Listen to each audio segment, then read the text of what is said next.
गंगा नदी के किनारे पर एक पीपल का विशाल वृक्ष था।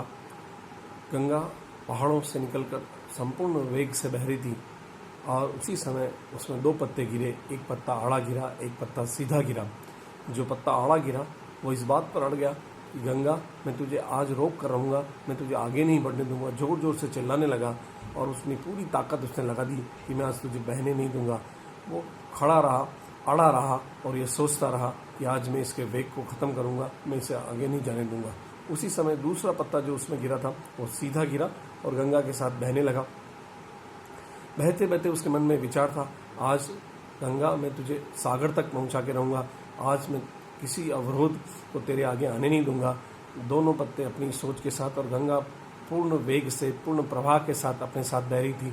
न उसे रोकने वाले की चिंता थी, न उसे पहुंचाने वालों की चिंता थी। लेकिन एक पत्ता जो बड़ा चिंतित था, जो गंगा के आगे खड़ा था, अड़ा था और वो ये सोचता था कि मैं गंगा को रोक कर रहूँगा, वो केवल अपनी चिंता बढ़ा रहा था, अपनी परेशानी बढ़ा रहा था।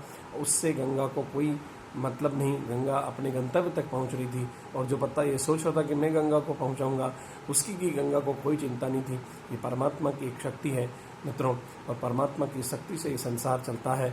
और जो पत्ता उसके साथ था और जो पत्ता उसे रोक रहा था, गंगा को इन दोनों से कोई लेना देना नहीं था। मनुष्य जीवन हमें इसलिए मिला है कि हम सहज होकर रहें। ये जीवन है, ये चलता रहेगा, ये संसार यूं ही चलता रहेगा। परमात्मा की इच्छा के बिना यहाँ कुछ नहीं हो सकता। इसलिए हम सबको ये बस बात की चिंता नहीं करनी है, न अड़ना है, न ये घमंड पालना कि हम ही पहुँचा कर रहेंगे। धन्यवाद।